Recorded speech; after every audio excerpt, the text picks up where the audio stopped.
ಏನ್ ಶಿಷ್ಯ ಎಕ್ಸಾಮ್ ಇತ್ತಂತೆ ಏನಾಯ್ತು? ಅಯ್ಯೋ ಏನ್ ಕೇಳ್ತ್ಯಾ 30 ನಿಮಿಷ ಓದಿ ಹೋಗ್ 3 ಅವರ್ ಎಕ್ಸಾಮ್ ಬರ್ಬಿಟ್ಟು ಬಂದಿದೀನಿ. ವಾ ರಿಸಲ್ಟ್ 3 ದಿವಸ ಬಿಟ್ಕೊಂಡ್ ರಿಸಲ್ಟ್ ಬಂತು. 3 ಮಾರ್ಕ್ಸ್ ಬಂದೈತೆ. ಆಮೇಲೆ ನಮ್ಮಪ್ಪ ಮಾರ್ಕ್ಸ್ ಗಳನ್ನ 3 ನಿಮಿಷ ನೋಡಿ 3 ಅವರ್ ನಂಗೆ ಬೆಲ್ಟಲ್ಲಿ ಹೊಡೆದ್ರು.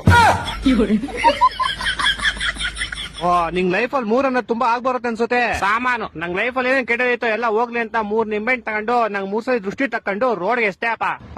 ಯಾರೋ ಒಬ್ಬ ಬೈವರ್ಸಿ ಅವ್ನ ಬೈಕ್ ನ ನಿಂಬೆಹಣ್ಣು ಮೇಲೆ ಹತ್ತಿಸ್ಬಿಟ್ಟು ಸ್ಕಿಡ್ ಆಗಿ ಅವ್ನ ಬೈಕ್ ನ ತಗೊಂಡೋಗಿ ಸೀದಾ ಕಂಬಕ್ಕಿಟ್ಟ. ಬಿಡು ಹೋಗ್ಲಿ, ನಿನ್ ಕೆಟ್ಟದೆಲ್ಲ ಆಕ್ಸಿಡೆಂಟ್ ಅಲ್ಲಿ ಹೋಯ್ತು ಅನ್ಕೋ. ನಾನು ಹಂಗೆ ಅನ್ಕೊಂಡ್ ಆರಾಮಾಗಿದ್ದೆ ಅಪ್ಪ.